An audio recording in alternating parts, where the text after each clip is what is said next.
Hello friends and dear students, आज का हमारा टॉपिक है मेडिसिनल केमिस्ट्री थर्ड के अंतर्गत सल्फोनामाइड्स। और इस वीडियो में हम लोग सल्फोनामाइड्स का एक जनरल इंट्रोडक्शन, उनका classification, examples, mechanism of action, uses इत्यादि को ढेर सारे एग्जाम्पल्स के साथ आसान तरीके से समझने की कोशिश करेंगे। मैं हूं डॉक्टर बजन शुक्ला। चलिए शुरू कर। नाम है जो कि एक number class of organic chemistry के जो कंपाउंड्स हैं उनके लिए कहा जाता है, जैसे कि जिन्हें हम कहते हैं para amino benzene sulphonamides. Para amino benzene sulphonamides के डेरिवेटिव्स को ही हम लोग सल्फोनामाइड जो है वो कहते हैं।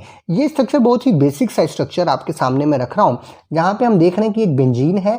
बेंजीन के पैरा पोजीशंस पे हमको एक अमीनो ग्रुप देखने को मिलता है और एक जो है यहाँ पर सल्फोनामाइडो या फिर सल्फोनालीनामाइड, हम दोनों में से कोई भी चीज़ से कह सकते हैं, जिसे हम जनरल टर्म में सल्फोनामाइड बोल रहे हैं। ये ग्रुप यहाँ पर लगा होता है जहाँ पे सल्फर जो है वो डायरेक्टली अटैच है किसके साथ, इस बेंजीन के साथ। और इस सल्फर पे दो जो है वो डबल बॉन्ड बना करके ऑक्सीजन है और एक जो है हमारा अमीनो ग्रुप लगा हुआ है। अब ये जो स्ट्रक्चर है जहां पर भी आप देखोगे, इसी को हम लोग कहेंगे पैरा अमीनो बेंजीन सल्फोनामाइड। और इसी के जो डेरिवेटिव्स हैं, डेरिवेटिव्स कैसे बन सकते हैं, इस नाइट्रोजन पे जो हाइड्रोजन है उसको आप रिप्लेस करते चले जाइए, आपको जो है डिफरेंट ड्रग्स जो है वो मिलती चली जाएंगी और इन्हीं को हम क्या कहेंगे, सल्फोनामाइड। सल्फोनामाइड जो है वो पहली ऐसी इफेक्टिव एजेंट्स थे जो कि सिस्टमिकली यूज किए गए, यानी आपके सिस्टम में दिया जा सकता था, एक ह्यूमन को खिलाया जा सकता था, खिला करके टैबलेट कैप्सूल के फॉर्मेट में उनको दिया जा सकता था। और ये जो है बैक्टीरियल इन्फेक्शंस के ट्रीटमेंट में यूज़ किए गए। सबसे पहले एक तरीके से आप कह सकते हैं एक सिंथेटिक एजेंट्स के रूप में सबसे पहले ये यूज़ किए जाने वाले एजेंट्स थे। सल्फोनामाइड्स जो थी वो आप कह सकते हैं कि जो सबसे पहली सल्फोनामाइड जो थी प्राप्त की गई थी वो एक मेटाबॉलिक प्रोडक्ट के रूप में और सल्फोनामाइड्स को देते हैं, लेकिन उसका नाम था प्रोडेंटोस्टिल। ये जो थी ये पहली सल्फोनामाइड थी जिसकी डिस्कवरी हुई थी 1932 में।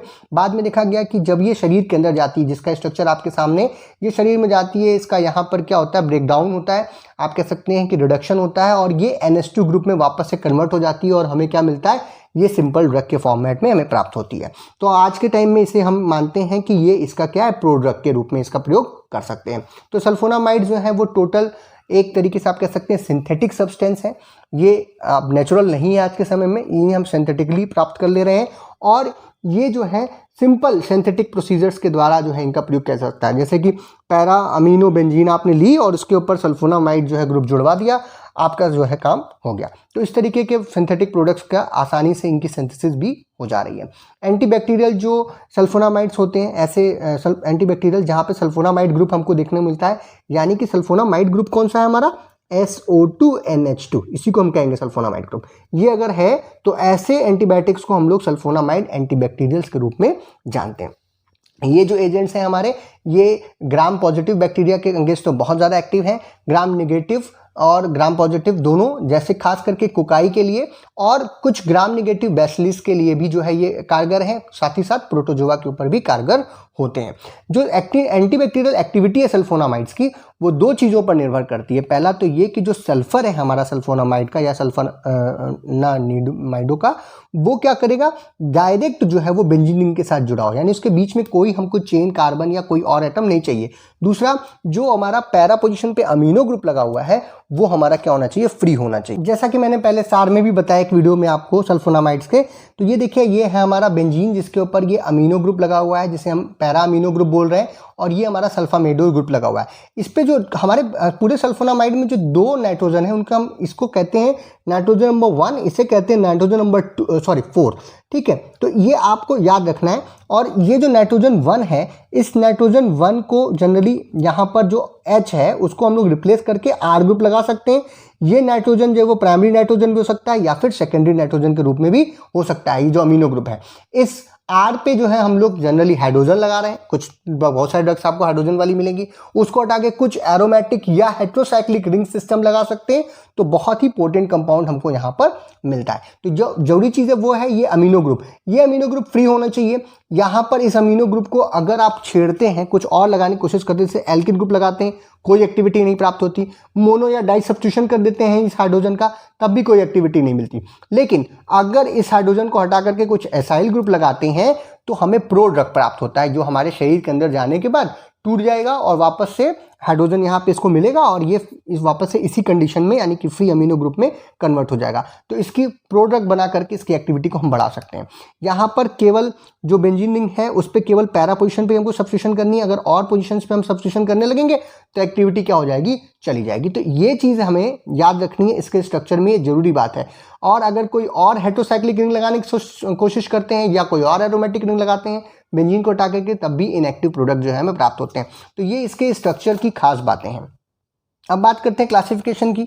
तो बहुत सारे सल्फोनामाइड्स मार्केट में आए, कुछ बहुत सारे अभी भी एक्टिव हैं, बहुत सारे अब एक्टिव नहीं है। करीब 40 से लेकर के 100 तक जो है सल्फोनामाइड के एजेंट्स जो है मार्केट में आए, अलग अलग मार्केट में। तो इसलिए इसका क्लासिफिकेशन बड़ा है, लेकिन हम लोग इसका क्लासिफिकेशन जो है वो कई तरीके से कर सकते हैं।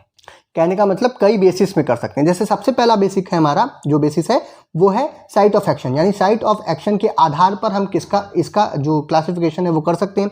जैसे कि पहला है हमारा जनरल इन्फेक्शंस। जनरल इन्फेक्शंस मतलब कि जो बहुत ही ऐसे हैं जो स्किन के ऊपर हैं या कहीं जनरली जो इन्फेक्शंस हो जाते हैं किसी भी बैक्टीरिया या क्या नाम है इस तरीके के माइक्रोऑर्गेनिज्म से, तो उनके लिए जो है हम लोग सल्फालिनामाइड, सल्फाडायाजीन, सल्फामिथॉक्सासिन, सल्फामिथॉक्साजोल जैसे एजेंट जो है वो यूज़ कर सकते हैं। यूरिनरी ट्रैक इन्फेक्शंस, यानी कि आपके यूरिनरी ट्रैक में यूरोजेनिटल जो ऑर्गन्स हैं अगर वहाँ इन्फेक्शंस हो रहा है तो उसको ठीक करने के लिए हम लोग सल्फाक्साजोल या सल्फाथायाजोल इत्यादि का प्रयोग कर सकते हैं। इंटेस्टाइनल इन्फेक्शन, यानी कि सिस्टमिक ड्रग है जो कि इंटेस्टाइन के अंदर जा करके वहाँ पर जो आपके गैस्ट्रोइंटेस्टाइनल ट्रैक्ट के इन्फेक्शंस हैं उनको ठीक करने के काम में आते हैं। जैसे सल्फासालाजीन, फिनाइल सल्फाथायाजोल, सक्सिनिल सल्फाथायाजोल, ये जो है एक तरीके का प्रोड्रग है। यहाँ पे जो सक्सिनिल ग्रुप है वो नाइट्रोजन नंबर 4 पे लगा हुआ है। आप बात करते हैं लोकल इन्फेक्शंस की। जो लोकल इन्फेक्शंस हैं स्किन इत्यादि पे, वहाँ पर अगर आप देखिए तो उनको ठीक करने के लिए सल्फासिटामाइड हमारा है, मिफेनामाइड है, सिल्वर सल्फाडायाजीन जैसे एग्जाम्पल्स हैं। डर्मेटाइटिस की यानी कि पूरी तरीके से स्किन के इन्फेक्शंस को ठीक करने के काम में जो आते हैं वो है हमारे डैप्सोन और सोलैप्सोन। अगर कम्बिनेशन की बात करें तो ट्राइमिथोप्रिम जो है वो सल्फामिथॉक्साजोल के साथ लेकर के दोनों का कम्बिनेशन जो है ये भी यूज़ किया जाता है, जो कि काफ़ी इफेक्टिव होता है। अब बात करते हैं on the basis of pharmacokinetic property, कि किस तरीके से हमारी जो ड्रग है वो एग्जैक्टली हम लोग किस प्रकार से सिस्टमिक यूज़ कर रहे हैं, लोकल एक्टिंग यूज़ कर रहे हैं या टॉपिकली यूज़ कर रहे हैं, या फिर वो एब्जॉर्प्शन के बेसिस पे भी हम उसका क्लासिफिकेशन कर सकते हैं। जैसे कि सल्फोनामाइड्स इस बेसिस पे, फार्माकोकाइनेटिक बेसिस पे 3 तरीके की हैं जनरली। पहली हमारी लोकली एक्टिंग, जिसे हम पुअरली एब्जॉर्ब भी बोल सकते हैं। दूसरा हमारा रैपिडली जो एब्जॉर्ब हो जाते हैं और एक्सक्रीटेड भी तेज़ी से होते हैं, यानी तेज़ी से एब्जॉर्ब भी होते हैं और तेज़ी से एक्सक्रीट भी होते हैं। ये वाले धीरे धीरे एब्जॉर्ब होते हैं, तो इसे हम लोकली लगा सकते हैं, यानी कि स्किन वगैरह के ऊपर लगा सकते हैं। सिस्टमिक इनको लेने में दिक्कत है, लेकिन इसको सिस्टम के अंदर ले सकते हैं। तो इसके एग्जाम्पल हैं जैसे लोकली एक्टिंग वाले के सल्फासालाजीन है हमारा, सल्फाग्वेनेडीन है और फिनाइल सल्फाथायाजोल है। जबकि सिस्टमिक वाली जो सल्फोनामाइड्स हैं उनका एग्जाम्पल है सल्फामिथॉक्साजोल, सल्फा आइसोक्साजोल, सल्फाथायाजीन, सल्फासिटामाइड और सल्फामिथाजोल। तो इसके नाम में नॉमेनक्लेचर भी ध्यान दीजिएगा कि जो रिंग लगी हुई है उस रिंग के साथ जो है सल्फा वर्ड यूज़ करके नाम भी इसका हम लोग लिख सकते हैं। टॉपिकली यूज़ करने वाली ड्रग्स, यानी इन्हें सिस्टमिक नहीं लेना, इन्हें टॉपिकली ही यूज़ करना है। टॉपिकली मतलब ऐसी पोजीशंस पे जो कि बाहर से आप लगा सकते हैं, जैसे कि स्किन हो गई, आपकी ओरल कैविटी हो गई, आपका एनल कैविटी इत्यादि जो कैविटीज़ हैं वहाँ पे। तो जैसे कि सल्फासिटामाइड है इसका एग्जांपल, जो यहाँ पे भी था यहाँ पे भी है। मफेनाइड है हमारा, सल्फाथायाजोल है और सल्फाडायाजीन जो एग्जांपल्स हैं वो हैं। तीसरा जो हमारा बेसिस है वो on the basis of structure हम कह सकते हैं, या जो नाइट्रोजन पे सब्स्टिट्यूशन आप कर रहे हैं, जो भी मैंने स्ट्रक्चर में दिखाया था। तो पहला तो N1 सब्स्टिट्यूटेड, ज़्यादातर ड्रग्स जो है वो N1 सब्स्टिट्यूटेड ही हैं। हमने कहा कि जो हमारा सल्फोनामाइड का जो नाइट्रोजन है उस पे जो है हम लोग जो नाइट्रोजन नंबर 1 है उस पे ढेर सारे सब्स्टिट्यूशन कर सकते हैं। डिफरेंट हेटेरोसाइक्लिक या एरोमेटिक रिंग्स लगा सकते हैं, जैसे कि सल्फाडायाजीन है, सल्फासिटामाइड है, सल्फाडायमीन है। ये सब जो हमें ड्रग्स के रूप में मिलती हैं। कुछ जो है N4 पे हम सब्स्टिट्यूशन करते हैं, जैसे कि अभी हमने प्रोटोनॉस्टिल का एग्जाम्पल देखा था, स्ट्रक्चर देखा था इस ड्रग का। तो वहाँ पे हम कह रहे हैं प्रो ड्रग बना सकते हैं, जैसे कि सक्सिनिल जो सल्फाथायाडायाजीन है वो भी जो है हमारा N4 सब्स्टिट्यूटेड ड्रग के रूप में हम लेते हैं। तो जनरली हमें प्रोडक्ट बनाने के काम में आता है। जब हम N1 और N4 दोनों का सब्स्टिट्यूशन कर देते हैं, जैसे सक्सेनिल सल्फाथाइजोल है या इस तरीके की और जो ड्रग्स हैं वो प्रोडक्ट भी हैं और N4 पे भी वहाँ पर सब्स्टिट्यूशन है, तो ये स्ट्रक्चर के बेस पे भी हम लोग इनका क्लासिफिकेशन कर सकते हैं। कुछ मिसलेनियस एजेंट्स भी हैं जहाँ पर स्ट्रक्चर जो है नाइट्रोजन पे सब्स्टिट्यूशन नहीं भी है, तो वो भी जो है एजेंट्स इसमें एग्जाम्पल में हम लोग ले सकते हैं। हमारा बेसिस है on the basis of duration of action भी हम इन्हें बांट सकते हैं। यहाँ पर हम इन्हें एक्स्ट्रा लॉन्ग एक्टिंग या फिर हम कह सकते हैं कि इनको हम लोग इनकी हाफ लाइफ के एक्शन के हाफ लाइफ के आधार पे भी बांट सकते हैं। ये वैसे तो मेरे हिसाब से तो ये 3 ही तरीके का होना चाहिए, 4 तरीके का मैक्सिमम, लेकिन जो है यहाँ पर इंटरमीडिएट एक्टिंग और शॉर्ट एक्टिंग किताबों में दिया हुआ है, बट ये दोनों मुझे तो एक ही जैसी लगती है क्योंकि 10 से 20 घंटे के बीच में है और यहाँ पे लेस देन 20 आवर्स है, तो बहुत ज़्यादा अंतर यहाँ पे नहीं है। लेकिन आप देखिए जो एक्स्ट्रा लॉन्ग एक्टिंग हैं ड्रग्स जिनका हाफ लाइफ जो है वो 50 घंटे से भी ज़्यादा है, उसके एग्जाम्पल हैं सल्फासालाजीन और सल्फालीन। जो लॉन्ग एक्टिंग है जिनकी हाफ लाइफ जो है वो 24 घंटे से ज़्यादा है, और इनके एग्जाम्पल हैं सल्फामिथॉक्सीडायाजीन और सल्फामिथॉक्सीन और सल्फाडॉक्सिन। ये सब एग्जाम्पल हैं जो कि 24 घंटे तक का दे सकते हैं। अब इन्हें इंटरमीडिएट या शॉर्ट एक्टिंग भी हम बोल सकते हैं जिनकी हाफ लाइफ जो है वह 10 से 24 घंटे के बीच में है, और इसके एग्जाम्पल हैं सल्फॉक्सामिजोल और हमारा सल्फामिथॉक्साजोल, सल्फामेथिजोल और सल्फी आइसोक्साजोल। तो ये जो एग्जाम्पल्स हैं ये सब 20 घंटे से 24 घंटे के बीच वाले इनकी हाफ लाइफ इनकी इतनी होती है। कुछ इंजेक्टिबल्स हैं जो कि सॉल्युबल सल्फा ड्रग्स के रूप में यूज़ किए जा सकते हैं, जैसे एग्जांपल है सल्फाफ्यूराजोल, सल्फाडायाजीन और सल्फामिथॉक्सासिन। तो ये जो है था क्लासिफिकेशन। आप चाहें तो इनके स्ट्रक्चर्स भी देख सकते हैं, बहुत ही आसान होगा। जो जनरल स्ट्रक्चर हमने बनाया था उसमें आप देख रहे हैं NH2 हमको जनरली हर जगह चाहिए, अगर हम इसको हटाते हैं तो हमें जो है कुछ प्रोडक्ट्स प्राप्त होते हैं, नहीं तो जनरली हम इस नाइट्रोजन पे भी एक हाइड्रोजन रहने देते हैं, सिंपल इसको सेकेंडरी अमीन में चेंज कर देते हैं एक R लगा करके। R जो है अलग अलग हो सकते हैं, जैसे सल्फानीलामाइड में हाइड्रोजन ही है, सल्फा पैराडीन में पैरिडीन रिंग लगी हुई है, सल्फा एसिटामाइड में एसिटामाइड लगा हुआ है, हमारा सल्फाथायाजोल में थायाजोल रिंग लगी हुई है, दिख रही है आपको, ये थायाजोल रिंग होती है जहाँ पे नाइट्रोजन और सल्फर दोनों होता है। हमारा सल्फा डायजीन में डायजीन जो है एजीन रिंग लगी हुई है, 2 जो है नाइट्रोजन के साथ बेंजीन वाली रिंग। नेक्स्ट जो है हमारा सल्फा मिथॉक्सी पैराजीन में आपको ये ग्रुप देखने को मिल रहे हैं, और सल्फा डाईमिथॉक्सिन में आपको डाईमिथॉक्सिन देखने को मिल रहा है। तो ये इस तरीके का जो नाम भी है ना, नॉमेनक्लेचर में भी ध्यान दीजिएगा, इन ड्रग्स के नॉमेनक्लेचर में हमें सल्फा लगा देना है और जो लिखा हुआ है उसके आगे जोड़ देना है, जनरली ऐसे न है, इसका नॉमेनक्लेचर भी हो जाता है। तो आप स्ट्रक्चर बनाना चाहें तो आप ज़्यादातर ड्रग्स आपके सिलेबस की ही हैं, और आप इस तरीके से यहाँ पर देख करके इसके जनरल स्ट्रक्चर में सिर्फ R चेंज करके इन सभी ड्रग्स के एग्जाम्पल्स भी लिख सकते हैं, स्ट्रक्चर भी बना सकते हैं। तो ये था आज का हमारा टॉपिक, जहाँ पर हमने बात की आपके सल्फोनामाइड्स का एक जनरल स्ट्रक्चर देखा हमने, उनका क्लासिफिकेशन भी देखा, एग्जाम्पल्स देखे और उनके इंट्रोडक्शन को भी देखा कि किस तरीके से वो कार्य करते हैं। अगर आपको वीडियो पसंद आया हो तो इसे लाइक कीजिए, अपने फ्रेंड्स में शेयर कीजिए, चैनल पर नया हो तो चैनल को सब्सक्राइब कीजिए। आगे के वीडियोस में हम लोग ड्रग्स लेकर के और भी ड्रग्स लेकर के आएंगे, और जो इसका PDF का लिंक है वो आपको डिस्क्रिप्शन में मिल जाएगा, आप वहाँ से डाउनलोड कर सकते हैं। वीडियो को देखने के लिए बहुत बहुत धन्यवाद। बात करते हैं हम लोग सल्फोनामाइड्स के मैकेनिज्म ऑफ एक्शन की। तो सल्फोनामाइड्स जो होते हैं वो हमने स्टार्टिंग में बताया कि जो हमारे पैरा अमीनो बेंजोइक एसिड्स हैं उनके जैसा ही उसका स्ट्रक्चर होता है, इसीलिए हम कह सकते हैं कि वो पैरा अमीनो बेंजोइक एसिड पाबा के स्ट्रक्चरल एनालॉग्स होते हैं, और इसका मतलब कि वो एंटागोनिस्ट के तरीके से काम करते हैं ऑफ द पाबा। तो जब हमारे कुछ एंजाइम्स हैं जो बैक्टीरियल एंजाइम्स हैं खास करके, दैट इज डाईहाइड्रोप्रोटीओएट सिंथेसिस, इनको ये कॉम्पिटिटिव एंटागोनिस्ट के तरीके से काम करते हैं, क्योंकि जो पैरा अमीनो बेंजोइक एसिड है वो हमारे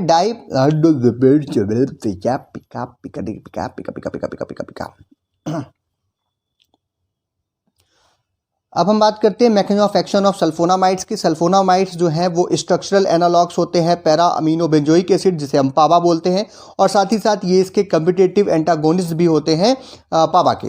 देखिए एक खास बात ये है कि जो हम लोग स्टार्टिंग में भी बात की कि जो पैरा अमीनो बेंजोइक एसिड है वैसा ही मिलता जुलता स्ट्रक्चर होता है हमारे सल्फोनामाइड्स का, यानी वो स्ट्रक्चरल एनालॉग्स हम इन्हें कहते हैं, और ये इनहिबिट करते हैं डाईहाइड्रोप्रोटीएट सिंथेसिस एंजाइम को, जो कि एक काफ़ी इंपॉर्टेंट बैक्टीरियल एंजाइम है फॉर द प्रिपरेशन ऑफ या फिर सिंथेसिस ऑफ फोलिक एसिड। तो हम कह सकते हैं कि जो हमारा सल्फोनामाइड्स हैं वो फोलिक एसिड के सिंथेसिस को रोकते हैं या उसको इनहिबिट करते हैं। अब कैसे करते हैं, आइए थोड़ा सा इसको शॉर्ट में देख लेते हैं। डाईहाइड्रोप्रोटीएट सिंथेसिस जो एंजाइम है ये रिस्पॉन्सिबल होता है for the incorporation of PABA that is paraamino benzoic acid to dihydropteroic acid. ये दोनों आपस में जुड़ करके एक इंपॉर्टेंट इंटरमीडिएट प्रिकर्सर बनाते हैं for the folic acid synthesis. अब ये हमारा पहला ही स्टेप है जहाँ पे डाईहाइड्रोपेट्रिक एसिड जो है वो पाबा के साथ जुड़ता है in the presence of dihydropteroate synthesis enzyme, और फिर आगे चल करके वो फोलिक एसिड का क्या होता है, सिंथेसिस करता है। लेकिन जो हमारी ड्रग्स हैं सल्फोनामाइड्स वो कि वो पाबा जैसी हैं, तो पाबा की जगह पर वो खुद जुड़ जाती हैं डाईहाइड्रोप्रोटिक एसिड में, और जो हमारा डाईहाइड्रोप्रोटिक सिंथेसिस है एंजाइम जो है इसको क्या कर देती है, इनहिबिट करती हैं। इसको इनहिबिट करने की वजह से दो बातें, देखिए दो तरीके से काम कर रहा है। एक तो खुद इसकी जगह पर जुड़ेगा तो जो स्ट्रक्चर बनेगा फोलिक एसिड का वो एक डिस्ट्रक्टिव स्ट्रक्चर बनेगा, क्योंकि वो फेम स्ट्रक्चर नहीं बनेगा जैसा बनना चाहिए। दूसरा, ये डाईहाइड्रोप्रोटिक सिंथेसिस को ही इनहिबिट कर दे रहा है, जिसकी वजह से ज़्यादातर मात्रा में जो फोलिक एसिड बनना चाहिए वो बनेगा नहीं। साथ ही साथ अगर हम इसे ट्राइमेथोफेम के साथ लेते हैं, ट्राइमेथोफेम आगे हमने पहले भी बना रखी है, आप देख सकते हैं, उसके कॉम्बिनेशन में इसको जब लेते हैं तो वो सिनर्जेटिक इफेक्ट शो करता है। दोनों मिल करके फोलिक एसिड की सिंथेसिस को और तेजी से रोकते हैं। और ये फोलिक एसिड क्यों जरूरी है बैक्टीरिया के लिए वो भी समझ लीजिए, क्योंकि हम कह रहे हैं कि सल्फोनामाइड्स जो है वो फोलिक एसिड की सिंथेसिस को इनहिबिट कर रहे हैं। फोलिक एसिड जो है वो नेसेसरी होता है फॉर द सेल, किसी भी सेल के लिए, खास करके बैक्टीरियल सेल्स के लिए, for the synthesis of tides and nucleosides, जैसे कि, या न्यूक्लियोप्रोटीन हम बोल सकते हैं, जैसे कि हमारे डीएनएस एंड आरएनएस। ये दोनों काफ़ी ज़रूरी हैं बैक्टीरियाज के लिए for the cell division and for the growth. और अगर फोलिक एसिड नहीं होगा तो डीएनए आरएनए नहीं बनेगा, डीएनए आरएनए नहीं बनेगा तो हम कह सकते हैं कि जो सेल डिवीजन है, जो ग्रोथ है सेल की, जो बैक्टीरियल सेल की, वो क्या हो जाएगी, रुक जाएगी, जिसकी वजह से आप ग्रोथ, आप कह सकते हैं कि वो बैक्टीरियोसाइडल या बैक्टीरियोस्टैटिक इफेक्ट जो है वो हमारे सल्फोनामाइड्स जो है वो शो करते हैं। तो समझ में आ गया होगा आपको कि किस तरीके से हमारी सल्फोनामाइड्स जो है वो काम करती हैं। दूसरी जो चीज़ है वो लास्ट टॉपिक जो है वो है यूजेस ऑफ सल्फोनामाइड्स। कह सकते हैं कि जो सल्फोनामाइड्स हैं वो काफ़ी सारी चीज़ों में यूज़ किए जाते हैं। जनरल यूज़ हैं ये, जब पर्टिकुलर ड्रग्स आप पढ़ते हैं तो आप अलग अलग से देखते हैं, बट ये एक जनरल यूज़ है सल्फोनामाइड्स के कि ये यूज़फुल होते हैं काफ़ी प्रकार के इन्फेक्शंस के ट्रीटमेंट में, जैसे कि गैस्ट्रोइंटेस्टाइनल इन्फेक्शंस अगर हों किसी व्यक्ति को, यानी कि जो जीआई ट्रैक है वहाँ पे अगर इन्फेक्शन हो रहा है किसी को, तो आप इनका प्रयोग कर सकते हैं गैस्ट्रोइंटेस्टाइनल इन्फेक्शंस में। दूसरा, रिस्पायरेटरी इन्फेक्शंस जो होते हैं, जैसे कि आजकल कोविड के केसेस में भी रिस्पायरेटरी इन्फेक्शंस हो रहे हैं, तो वहाँ पर अगर बैक्टीरियल इन्फेक्शन है, वायरल इन्फेक्शन की बात नहीं कर रहा हूँ मैं, बैक्टीरियल इन्फेक्शंस की बात कर रहा हूँ, तो वहाँ पर इसका प्रयोग किया जा सकता है। यूरिनरी ट्रैक इन्फेक्शंस हैं उनमें भी इनका प्रयोग किया जाता है। और साथ ही साथ मलेरिया के ट्रीटमेंट में या उसके मैनेजमेंट में जो मलेरिया की ड्रग है, प्राइमेथामाइन या इस तरीके की जो ड्रग्स हैं, उनके साथ कम्बिनेशन में इसको दिया जाता है ताकि बैक्टीरियल जो क्या नाम है इन्फेक्शन हो सकता है वो ना हो। बाकी इसके साथ रूमेटिक फीवर जो है, जो कि स्ट्रेप्टोकोकल इन्फेक्शंस के कंडीशंस में आते हैं, लगातार दर्द से भरे हुए जो फीवर्स आते हैं उनमें भी आराम पहुंचाता है। मेनिंजाइटिस मतलब जो आपकी ब्रेन सेल्स हैं उसमें क्या नाम है, ब्रेन में वो इन्फ्लामेशन हो रहा है, सूजन आ रही है, और ये निसेरिया क्लास के या इस जो सीरीज के या इस फैमिली के जो बैक्टीरियाज हैं उनके द्वारा हो जाता है, स्पीसीज बोल सकते हैं, स्पीसीज के जो बैक्टीरिया हैं उनके द्वारा हो रहा होता है मेनिंजाइटिस, तो उसके इलाज में भी सल्फोनामाइड्स का प्रयोग हम करते हैं। और जब कोई व्यक्ति जल जाता है तो इनके सिल्वर सॉल्ट्स जो हैं, जैसे सिल्वर सल्फोनामाइड्स इत्यादि जो हैं, उनका प्रयोग किया जाता है फॉर द बर्न थेरेपी। जब कोई जल गया है तो वहाँ पे इन्फेक्शन इत्यादि को रोकने के लिए, और एज ए टॉपिकल एजेंट, मतलब कि स्किन के ऊपर लगा सकते हैं। और कुछ और भी हैं, जैसे कि ये तो गैस्ट्रोइंटेस्टाइनल इन्फेक्शन का ही काफ़ी अच्छा एक एग्जाम्पल हो सकता है, दैट इज अल्सरेटिव कोलाइटिस इत्यादि जब हो रहे हो तो उस कंडीशन में, अल्सर है कोलन में जो है आपका इन्फ्लामेशन हो रहा है और वहाँ इन्फेक्शन हो सकते हैं, तो उस कंडीशंस में भी सल्फोनामाइड्स का प्रयोग किया जाता है। तो ये था आज का हमारा टॉपिक, जहाँ पे हमने सल्फोनामाइड्स का क्लासिफिकेशन, उसके mechanism of action, uses, examples, हर चीज़ को या उनका डेफिनीशन इत्यादि को भी आसान तरीके से समझा। आपके मन में कोई भी प्रश्न हो तो आप कमेंट बॉक्स में हमें लिख सकते हैं, हम उसको आंसर करने की कोशिश करेंगे। एक और ख़ास बात है कि हम लोगों ने आपके लिए एक मोबाइल एप्लीकेशन लॉन्च किया, that is doctor PKS doctor MPS classes, जिसका लिंक आपको डिस्क्रिप्शन में मिल जाएगा। आप गूगल प्ले स्टोर पे भी इसको सर्च करके डाउनलोड कर सकते हैं। इसमें जल्दी हम आपके जो 6th सेमेस्टर 3rd ईयर के जो सिलेबस हैं, जो सब्जेक्ट्स हम पढ़ा रहे हैं, उनके आपको लिंक्स और उनके PDF यूनिट वाइज और वीडियोस वो एक जगह पर आपको करके देंगे और बहुत ही नॉमिनल चार्जेस में, जिसको आप आसानी से अपने 1 महीने के 1 दिन के चाय के खर्च पे पर महीने पे आप उसको प्राप्त कर सकते हैं। और वो आपके लिए हो सकता है कि लाभदायक हो। मैं ये नहीं कहूँगा कि लाभदायक कि आप ले लीजिए, बट हो सकता है कि आपको लगे कि वो आपके लिए काफ़ी यूज़फुल है। तो वीडियो आपको पसंद आया हो ये तो इसे लाइक कीजिए, अपने फ्रेंड्स में शेयर कीजिए, चैनल पर नए हो तो चैनल को सब्सक्राइब कीजिए। वीडियो को देखने के लिए बहुत बहुत धन्यवाद।